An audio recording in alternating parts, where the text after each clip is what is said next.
Malam itu, kampung Betawi seolah menahan napas. Angin berhembus pelan menyusuri ganggang sempit. Lampu-lampu rumah redup dan suara jangkrik mendadak berkurang. Tak ada tamu, tak ada obrolan warung kopi. Yang terdengar hanya dentuman langkah sepatu dan deru motor besar yang memecah keheningan. Tiba-tiba, tong, tong, tong. Suara kentongan dipukul keras. Bukan pertanda ronda biasa, tapi peringatan bahaya. Seorang pria bertubuh besar berdiri di ujung kampung. Matanya liar, wajahnya penuh luka masa lalu, dan senyum sinis tak pernah lepas dari bibirnya. Dialah Syahroni, preman benis dari kampung sebelah, yang malam itu datang bukan untuk bertamu, tapi menantang maut. Namanya berteriak lantang, menggema di setiap sudut kampung. Ia menantang satu orang, bukan warga biasa, bukan aparat, melainkan sang jawara Betawi. Sosok yang selama ini menjaga kampung dengan keberanian dan harga diri. Anak-anak ditarik masuk rumah, pintu-pintu dikunci rapat. Para orang tua mengintip dari balik jendela dengan jantung berdegup kencang. Semua tahu, jika tantangan ini dijawab, maka darah dan kehormatan akan dipertaruhkan. Malam itu bukan sekadar duel. Ini tentang nama baik kampung, tentang adat Betawi yang diinjak-injak, dan tentang satu pertanyaan besar. Akankah sang jawara keluar, atau malam ini kampung jatuh ke tangan preman? Assalamualaikum warahmatullahi wabarakatuh. Selamat datang di channel ini, tempat kami menghadirkan kisah-kisah penuh makna tentang jawara, perjuangan hidup, dan nilai adat yang mulai terlupakan. Setiap cerita kami rangkai untuk menjadi hiburan sekaligus pelajaran berharga. Sebelum cerita ini berlanjut, kami mohon dukungan kalian dengan cara klik subscribe, like, dan share. Insya Allah, kami doakan setiap yang sudah subscribe dilunaskan hutangnya, dilancarkan rezekinya, dimudahkan semua urusannya, dan diberi keberkahan hidup. Terima kasih atas doa dan dukungan kalian. Kampung Betawi itu terletak di pinggir kota, tersembunyi di antara deretan bangunan baru yang terus merangsang. Meski zaman berubah, kampung ini tetap bertahan dengan caranya sendiri. Rumah-rumah masih berciri khas Betawi, dengan teras lebar, kursi kayu panjang, dan pintu yang jarang benar-benar tertutup rapat. Disinilah rasa kekeluargaan masih hidup, tak tergantikan oleh tembok tinggi atau pagar besi. Sore hari selalu menjadi waktu paling hangat. Anak-anak bermain galah asin di lapangan kecil dekat musola. Suara tawa mereka bersahutan. Para ibu sibuk menyiapkan makan malam sambil saling bertukar cerita dari balik jendela. Sementara para bapak duduk di warung kopi, menyeruput minuman panas, membicarakan harga beras, cuaca, dan kabar sanak saudara. Di kampung ini, orang luar jarang berani macam-macam. Bukan karena warganya kasar, tapi karena ada satu sosok yang disegani semua orang, sang jawara Betawi. Ia bukan orang yang suka pamer kekuatan. Pakaiannya sederhana, tutur katanya halus, dan senyumnya jarang lepas. Namun siapapun tahu, di balik sikap tenangnya tersimpan ketegasan yang tak bisa diremehkan. Jawara itu hidup seperti warga lainnya. Pagi hari ia terlihat menyapu halaman, siang membantu tetangga memperbaiki atap bocor, malam kadang mengajar silat anak-anak muda di lapangan. Tak pernah ia meminta imbalan. Baginya, menjaga kampung adalah tanggung jawab, bukan pekerjaan. Warga percaya padanya bukan karena cerita-cerita lama tentang duel atau jurus mematikan, melainkan karena sikapnya yang adil. Jika ada perselisihan, ia jadi penengah. Jika ada pendatang yang bersikap kasar, cukup satu tatapan darinya, masalah langsung reda. Tak ada yang merasa terintimidasi, justru merasa dilindungi. Namun ketenangan itu bukan berarti tanpa ancaman. Di kampung sebelah, nama kampung Betawi ini mulai sering disebut-sebut. Bukan dengan nada kagum, melainkan dengan dengki. Beberapa preman luar merasa wilayah ini terlalu bersih, terlalu aman, dan sulit dimasuki. Dan di antara mereka ada satu nama yang mulai sering terdengar, Sahroni. Warga kampung sebenarnya sudah mendengar kabar itu. Gosip beredar pelan-pelan di warung kopi, di sela obrolan ringan. Tentang Sahroni yang kasar, licik, dan suka menantang wilayah lain.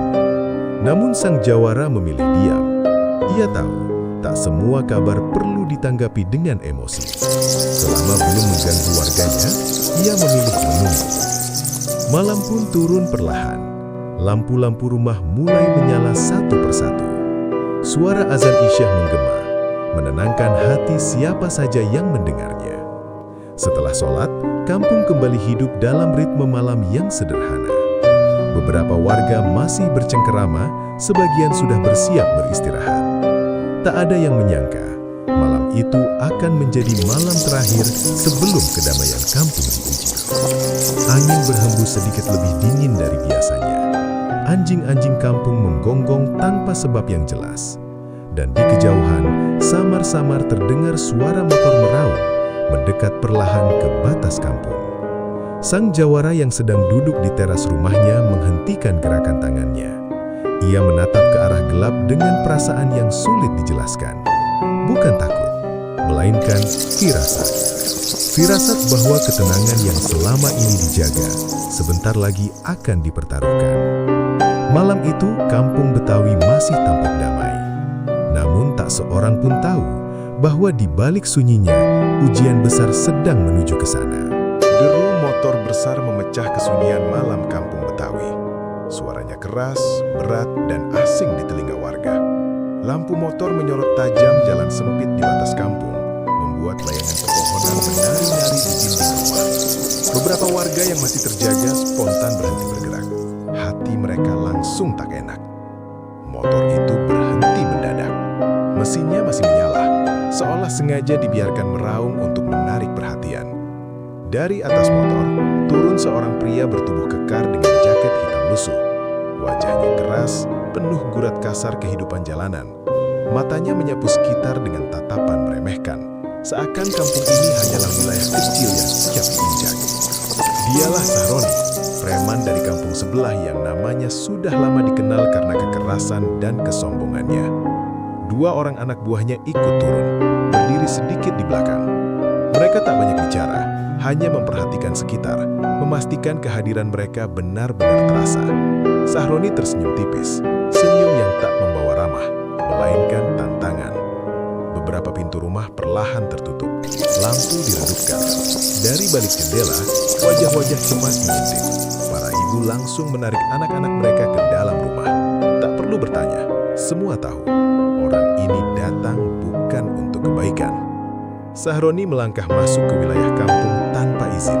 Setiap langkahnya sengaja dihentakkan, menimbulkan suara keras di jalanan sunyi. Ia menendang batu kecil hingga menggelinding, lalu tertawa pendek. Jadi ini kampung Betawi yang katanya aman itu, katanya lantang, memecah keheningan.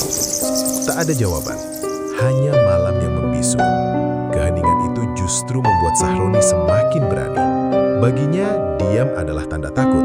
Ia berdiri di tengah jalan, mengangkat dagunya, lalu berteriak lebih keras. "Jawaranya mana? Keluar! Gue Sahroni!" Teriakan itu menggema ke seluruh penjuru kampung. Jantung warga berdegup kencang. Di warung kopi ujung gang, para bapak saling pandang tanpa kata. Tak satu pun berani menyahut. Mereka tahu, satu kalimat salah bisa berujung petaka. Di rumahnya, sang jawara mendengar teriakan itu dengan jelas. Ia menghentikan aktivitasnya, berdiri perlahan dan menatap ke arah suara. Wajahnya tetap tenang, tapi matanya tajam.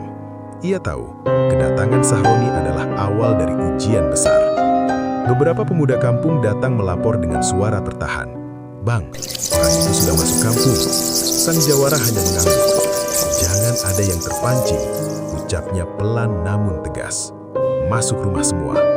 Sementara itu, Sahroni terus berdiri di jalanan, merasa menang hanya karena berhasil membuat satu kampung terdiam. Ia belum tahu satu hal penting. Ketenangan di kampung ini bukan karena takut, tapi karena menahan diri. Malam semakin dingin, dan sejak langkah Sahroni menjejak tanah kampung Betawi, kedamaian yang selama ini terjaga resmi Tapi kampung Betawi justru semakin terjaga. Udara terasa berat, seolah membawa firasat buruk. Sahroni masih berdiri di tengah jalan kampung, menolak pergi. Wajahnya terlihat puas melihat sekeliling yang sunyi. Baginya, ketakutan orang lain adalah hiburan. Ia melangkah mendekati pos ronda. Dengan kasar, ia menghantam kentongan kayu yang tergantung di sana. Tong, tong, tong. Suara keras itu memecah keheningan malam, menggema ke seluruh penjuru kampung. Bukan bunyi ronda biasa, itu tanda bahaya. Pintu-pintu rumah tertutup lebih rapat. Beberapa warga yang sempat keluar buru-buru masuk kembali. Para ibu memeluk anak-anak mereka sambil membaca doa pelan. Anak-anak menangis tertahan, tak mengerti apa yang sedang terjadi. Hanya tahu malam itu terasa menakutkan. "Dengerin baik-baik," teriak Sahroni dengan suara penuh ejekan. "Gue datang ke sini bukan buat main-main." Ia menendang bangku pos ronda hingga terbalik. Anak buahnya tertawa kecil, menambah suasana makin panas. Sahroni merasa berkuasa, seolah kampung ini sudah ada di genggamannya. Di warung kopi, para bapak akhirnya berdiri. Wajah-wajah tegang saling pandang. Kentongan itu adalah garis batas. Ketika dibunyikan dengan cara seperti itu, artinya kampung sedang dilecehkan. Beberapa dari mereka ingin keluar, tapi rasa takut bercampur tanggung jawab membuat langkah tertahan. Sang jawara mendengar bunyi kentongan itu dengan jelas. Ia menarik nafas panjang, wajahnya masih tenang, tapi sorot matanya berubah. Kentongan bukan hanya alat, melainkan simbol keamanan kampung. Dan Sahroni telah melewatinya. Ia berjalan ke depan rumah, menatap langit sejenak, lalu berkata pelan, "Kalau sudah begini caranya, berarti dia memang niat bikin rusuh." Namun, ia masih menahan diri. Ia tahu satu langkah ceroboh bisa membuat warga jadi korban.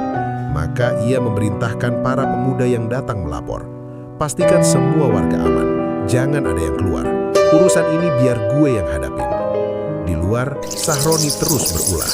Ia memukul kentongan sekali lagi, lebih keras dari sebelumnya. Tong! Suara itu membuat beberapa warga menutup telinga. "Jawaranya ngumpet ya?" ejek Sahroni sambil tertawa kasar. "Kalau nggak berani keluar, bilang aja." Teriakan itu seperti pisau, menusuk harga diri kampung. Para pemuda mengepalkan tangan, tapi ditahan oleh para orang tua. Semua menunggu satu hal, keputusan sang jawara. Di balik pintu rumahnya, sang jawara berdiri tegak. Ia tahu, jika dibiarkan, teror ini akan semakin menjadi. Kampung tak boleh hidup dalam ketakutan. Tapi ia juga tahu, keluar terlalu cepat berarti menyerahkan kendali emosi pada Sahroni. Malam semakin sunyi, seolah menunggu ledakan. Kentongan masih bergoyang pelan tertiup angin, bekas pukulan kasar Sahroni. Dan di kampung Betawi, semua orang sadar, teror ini tak akan berhenti sampai sang jawara benar-benar muncul. Langkah kaki itu terdengar pelan, namun cukup jelas di tengah sunyinya malam. Dari arah rumah paling ujung, sesosok pria keluar dengan tenang. Tak tergesa, tak membawa senjata mencolok. Hanya sorot mata tajam dan sikap tubuh yang tegak. Sang jawara akhirnya muncul. Warga yang mengintip dari balik jendela langsung mengenali sosok itu. Tak ada sorak, tak ada teriakan. Hanya rasa lega yang tak terucap. Kehadirannya saja sudah cukup memberi keberanian. Sahroni menghentikan tawanya. Matanya menyipit, menilai orang yang berdiri di hadapannya. Ia berharap melihat sosok besar dan menakutkan. Namun yang ia lihat hanyalah pria sederhana dengan wajah tenang. "Lu jawaranya?" tanya Sahroni sinis. Sang jawara melangkah beberapa langkah ke depan, menjaga jarak aman. "Iya," jawabnya singkat. Suaranya rendah namun tegas. "Lu yang bikin ribut di kampung gue." Nada datar itu justru membuat Sahroni tersulut. Ia tertawa keras. "Gue kira jawara tuh serem, ternyata biasa aja." Tak ada reaksi. Sang jawara hanya menatap Sahroni lekat-lekat. Tatapan itu bukan marah, tapi mengukur. Seakan ia sedang menimbang, apakah orang ini masih bisa diajak bicara atau memang harus dihentikan. "Gue datang cuma mau satu," lanjut Sahroni sambil meludah ke tanah. Wilayah ini terlalu tenang, harus ada yang pegang. Sang jawara menghela napas pelan. Di sini nggak ada yang dipegang, katanya. Yang ada cuma warga yang mau hidup aman. Beberapa warga menahan napas. Kalimat itu sederhana, tapi penuh makna. Sahroni justru merasa diremehkan. Ia maju selangkah, mendekat dengan dada membusung. Anak buahnya ikut siaga. "Lu berani lawan gue sendirian?" tantang Sahroni. "Kalau kalah, kampung ini ikut gue." Sang jawara menatap sekeliling sebentar. Rumah-rumah tertutup, tapi ia tahu semua mata tertuju padanya. Ia kembali menatap Sahroni. "Gue gak pernah main soal menang kalah buat kampung," ujarnya. "Tapi kalau lu maksa, gue gak bakal mundur." Suasana mendadak senyap. Angin malam berhembus pelan, mengibaskan dedaunan. Dua sosok berdiri berhadapan. Bukan sekadar dua pria, tapi dua prinsip yang bertabrakan. Sahroni mengepalkan tangan, urat lehernya menegang. "Berarti lu siap," katanya dingin. Sang jawara mengangguk satu kali. Dari tadi, warga menahan napas. Malam belum berakhir, dan semua tahu setelah pertemuan ini, bentrokan tak bisa lagi dihindari. Dua pria itu berdiri saling berhadapan di bawah cahaya lampu jalan yang redup. Tak ada yang bergerak lebih dulu. Jarak mereka hanya beberapa langkah, tapi terasa seperti dipisahkan oleh jurang panjang penuh dendam dan gengsi. Waktu seakan melambat, memberi ruang bagi emosi yang bergolak. Sahroni memecah keheningan dengan tawa pendek, sengaja dibuat meremehkan. "Gue udah keliling banyak kampung," katanya sambil memutar bahu. "Semua jawara ujung-ujungnya sama, jago kandang." Ucapan itu jelas ditujukan untuk menusuk harga diri. Beberapa pemuda kampung yang mengintip dari balik pagar mengepalkan tangan. Namun sang jawara tetap diam. Wajahnya datar, napasnya teratur. Ia tahu, pertarungan sesungguhnya sering dimulai dari kepala, bukan dari tangan. "Lu diam aja." Sahroni mendekat setengah langkah. "Apa jangan-jangan cerita tentang lu cuma bualan?" Sang jawara akhirnya bicara. Suaranya rendah tapi jelas. "Orang yang kebanyakan ngomong biasanya yang paling gelisah," ujarnya. "Gue gak perlu buktiin apa-apa ke orang kayak lu." Kalimat itu seperti tamparan halus. Sahroni tersenyum kaku. Ia tak menyangka ketenangan lawannya justru membuat dirinya terlihat emosi. Ia mencoba menutupinya dengan sikap lebih agresif. "Dengerin baik-baik," kata Sahroni sambil menunjuk tanah. "Mulai malam ini, wilayah ini di bawah nama gue. Lu cukup minggir." Sang jawara menggeleng pelan. "Selama gue masih berdiri di sini," katanya tegas, "gak ada satupun warga yang hidup di bawah ancaman." Kata warga itulah yang membuat suasana berubah. Sahroni menyadari lawannya tak sedang membela ego pribadi. Ia membela sesuatu yang lebih besar, dan justru itu yang membuat Sahroni semakin tersulut. "Lu sok pahlawan," bentaknya. "Kalau warga lu kenapa-kenapa, itu gara-gara lu." Sang jawara melangkah satu langkah ke depan. Kini jarak mereka semakin dekat. Tatapannya menembus, tanpa kebencian, tapi penuh peringatan. Ancaman gak pernah bikin orang takut, cuma bikin orang siap. Angin malam berhembus lebih kencang. Daun-daun berdesir, seolah ikut merasakan ketegangan. Warga menahan napas, tak ada yang berani berkedip. Sahroni meremas jemarinya, ruas-ruas jari berbunyi pelan. "Ini kesempatan terakhir," katanya dingin. "Lu mundur atau kita selesain sekarang." Sang jawara menatapnya lurus. "Dari awal gue gak pernah mundur," jawabnya mantap. "Lu yang salah alamat." Kalimat itu menjadi garis batas. Tak ada lagi ruang untuk bicara panjang. Tak ada lagi tempat untuk mundur tanpa kehilangan muka. Sahroni menyeringai, matanya menyala penuh amarah. "Berarti lu milih jalan ini." Sang jawara mengangguk satu kali. "Demi kampung ini, iya." Di saat itulah semua orang tahu, adu mental telah berakhir, dan bentrokan fisik tinggal menunggu detik. Hening pecah dalam sekejap. Tanpa aba-aba, Sahroni maju selangkah dan melayangkan pukulan keras ke arah wajah sang jawara. Serangannya cepat, penuh tenaga, dilandasi amarah dan ego yang sudah terlanjur mendidih. Warga yang mengintip dari balik jendela refleks menutup mulut. Beberapa berteriak tertahan. Namun sang jawara sudah siap. Dengan gerakan tenang namun presisi, ia memiringkan badan, membiarkan pukulan Sahroni meleset tipis dari wajahnya. Dalam satu tarikan nafas, ia menangkis pergelangan tangan Sahroni dan mendorongnya mundur.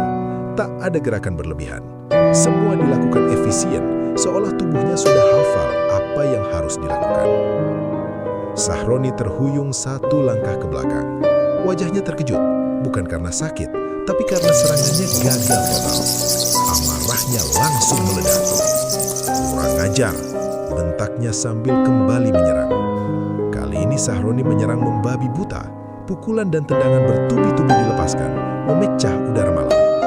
Anak buahnya bersorak kecil, menyemangati dari belakang. Suara benturan kaki dan tangan terdengar jelas di gang sempit kampung.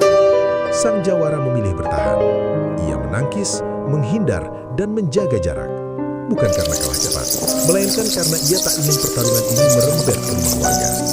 Beberapa kali ia menggeser posisi, memancing Sahroni menjauh dari kerumunan. Berani nyerang, berani juga kena, teriak Sahroni sambil mengayunkan tinjunya lagi. Namun setiap serangan Sahroni selalu dimentahkan. Sang jawara bergerak seperti air, tenang, mengalir, tapi sulit ditangkap. Sekali dua kali ia membalas dengan pukulan ringan ke bahu dan rusuk Sahroni. Cukup untuk menghentikan laju, tapi belum untuk menjatuhkan. Warga mulai menyadari perbedaannya. Sahroni bertarung dengan emosi, sang jawara bertarung dengan kendali. Salah satu tendangan Sahroni meleset dan membuatnya kehilangan keseimbangan. Sang jawara melihat celah itu. Dalam satu gerakan cepat, ia menyapu kaki Sahroni hingga tubuh besar itu jatuh menghantam tanah. Duk! Debu beterbangan. Suara benturan membuat jantung warga berdegup kencang.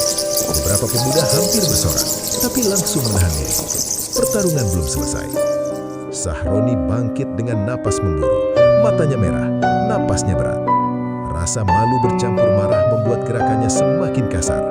Ia meludah ke tanah, lalu kembali memasang kuda-kuda. Belum selesai, teriaknya. Sang jawara berdiri tegap, napasnya masih teratur. Berhenti sekarang, katanya singkat.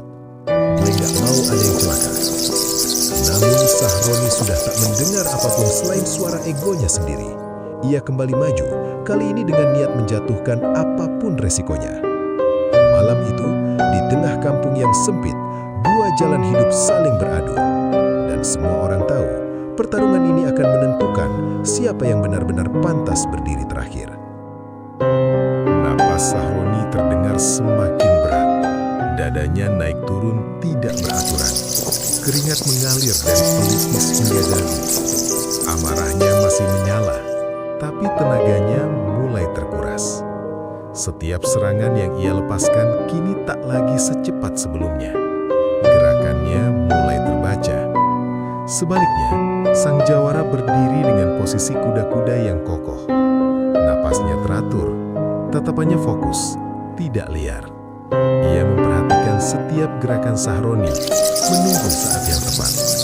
Baginya, pertarungan ini bukan soal membuktikan siapa yang paling kuat, melainkan kapan harus menghentikan kekacauan. Sahroni kembali menyerang, kali ini dengan teriakan keras untuk memompa keberanian. Tinju kanannya meluncur cepat, disusul tendangan rendah. Namun, sang jawara sudah mengantisipasi. Ia menepis pukulan itu, memutar tubuh, lalu mengunci lengan Sahroni dengan gerakan silat Betawi yang rapi dan tegas. Sahroni mengerang, mencoba melepaskan diri. Dengan satu dorongan bahu, sang jawara membuat Sahroni terhuyung. Belum sempat menata ulang posisi, sebuah pukulan terukur mendarat di ulu hatinya. Bukan keras, tapi tepat. Cukup untuk membuat napas Sahroni tercekat. Warga yang menyaksikan dari kejauhan mulai berani mengintip lebih lama.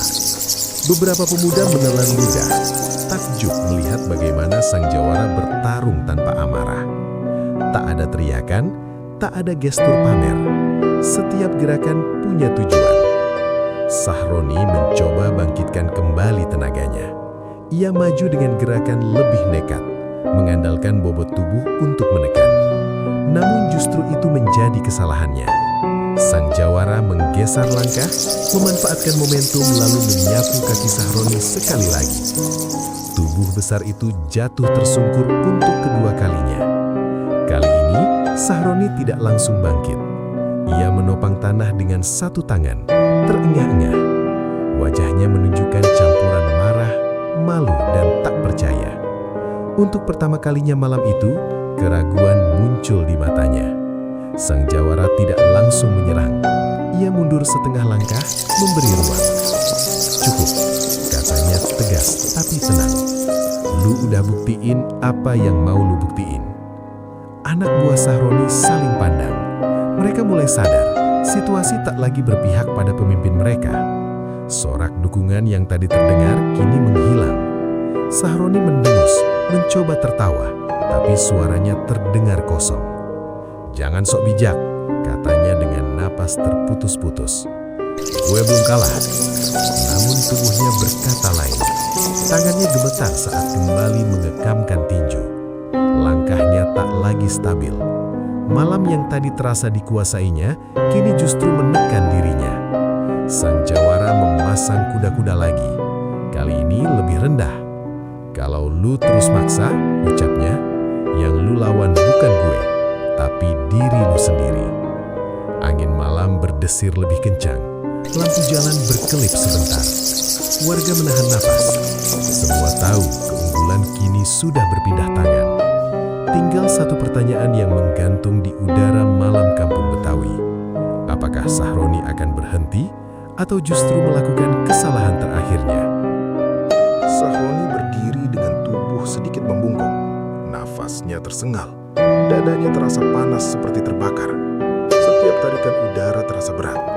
Matanya masih menatap sang jawara, tapi sorotnya tak lagi setajam sebelumnya.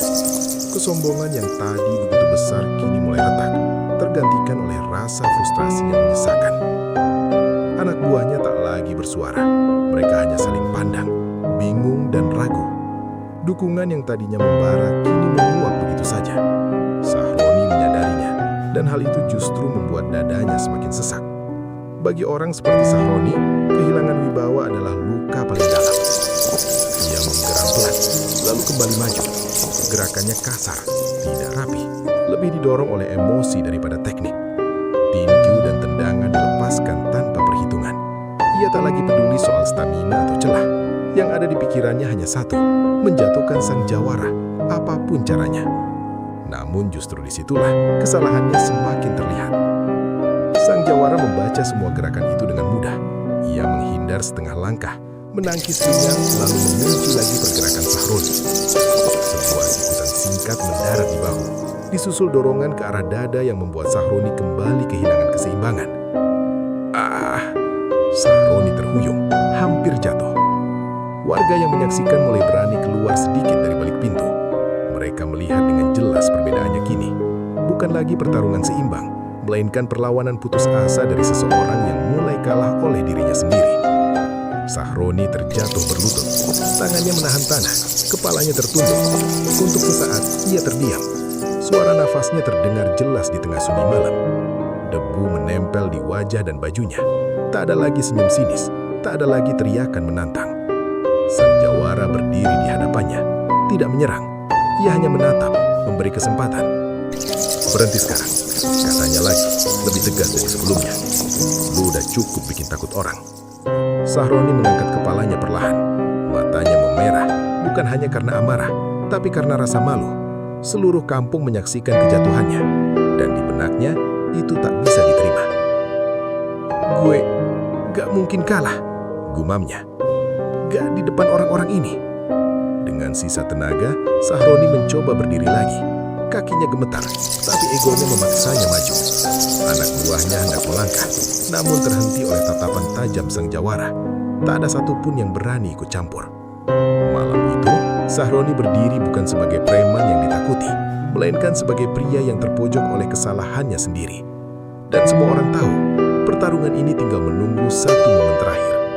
Malam terasa semakin sunyi, seolah seluruh kampung Betawi menahan napas. Sahroni berdiri dengan tubuh gemetar, wajahnya penuh debu dan keringat. Tatapannya kosong, tapi egonya masih memaksanya tetap tegak. Ia tahu satu langkah lagi akan menentukan segalanya. Dengan teriakan putus asa, Sahroni maju sekali lagi.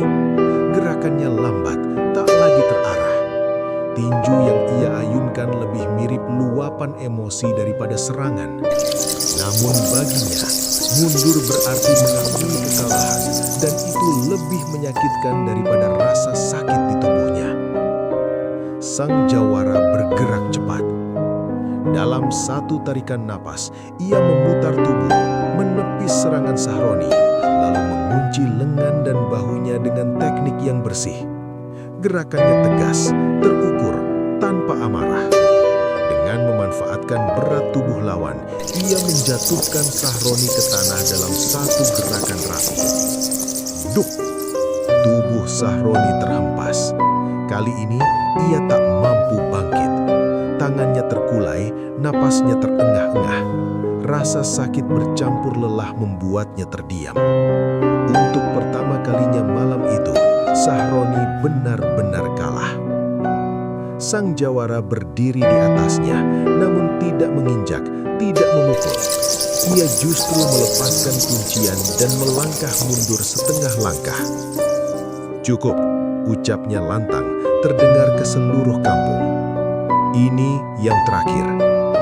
Warga mulai keluar dari rumah. Beberapa pemuda mendekat, namun sang jawara mengangkat tangan, memberi isyarat agar tak ada yang bertindak kasar. Ia menatap Sahroni dengan sorot mata tegas, bukan benci. "Gue nggak cari musuh, gue cuma jaga kampung. Selama lu nggak ganggu, gue juga nggak akan ngejar." Sahroni menatap langit malam. Napasnya berat, harga dirinya hancur, tapi di saat yang sama, ia sadar satu hal penting. Ia selamat karena lawannya memilih berhenti. Dengan susah payah, Sahroni mengangguk kecil. Tak ada kata-kata, tak ada ancaman, hanya pengakuan tanpa suara. Anak buahnya segera menghampiri, membantu Sahroni berdiri. Tak satupun dari mereka berani menatap warga. Mereka tahu malam itu mereka bukan diusir dengan kekerasan, melainkan dengan wibawa dan keadilan. Sang jawara menatap punggung Sahroni yang berjalan menjauh. Ia tahu keputusan untuk tidak melanjutkan kekerasan adalah kemenangan terbesar. Malam kembali sunyi. Namun kali ini bukan karena ketakutan, melainkan karena keadilan telah ditegakkan. Langkah Sahroni dan anak buahnya perlahan menghilang di ujung gang. Deru motor yang tadi menggetarkan kampung kini menjauh, lalu lenyap di telan malam. Hening kembali menyelimuti kampung Betawi. Namun kali ini hening yang menenangkan, bukan menakutkan. Pintu-pintu rumah mulai terbuka. Warga keluar satu persatu. Wajah-wajah yang semula tegang kini dipenuhi rasa lega. Beberapa ibu memeluk anak-anak mereka erat, bersyukur malam itu berlalu tanpa korban. Para bapak saling menepuk bahu, menghela napas panjang seolah baru saja melepaskan beban berat. Sang jawara berdiri di tengah kampung, menatap sekeliling dengan tenang. Ia memastikan tak ada warga yang terluka, tak ada rumah yang rusak. Beberapa pemuda mendekat dengan wajah penuh hormat. Ada yang ingin berterima kasih, ada yang ingin memuji. Namun sang jawara mengangkat tangan, menghentikan semuanya. "Gue gak ngelakuin ini buat dipuja," katanya pelan. "Gue cuma jaga rumah kita bareng-bareng." Kata-kata itu membuat warga terdiam. Mereka sadar keamanan kampung bukan hanya tugas satu orang, melainkan tanggung jawab bersama. Sang jawara hanyalah orang yang berdiri paling depan saat bahaya datang. Kentongan yang tadi dipukul kasar kini tergantung kembali di pos ronda. Seorang bapak merapikannya, lalu memukulnya pelan. Bukan tanda bahaya, melainkan tanda aman. Tong, tong, suaranya pelan dan menenangkan. Malam beranjak semakin larut. Warga mulai kembali ke rumah masing-masing. Lampu-lampu dimatikan satu persatu. kampung kembali ke ritme semula, sederhana dan damai. Sang jawara berjalan pulang sendirian. Di teras rumahnya, ia duduk sejenak menatap langit. Bintang-bintang masih ada di sana, seolah mengingatkan bahwa malam paling gelap pun pasti berlalu. Di kampung Betawi, cerita malam itu akan terus dikenang, bukan sebagai kisah kekerasan, tapi sebagai pelajaran tentang keberanian, pengendalian diri, dan menjaga kehormatan tanpa menumpahkan dendam. Dan sejak malam itu, satu hal semakin diyakini warga. Selama nilai adat, kebersamaan, dan keberanian dijaga, tak ada preman yang benar-benar bisa menguasai kampung ini.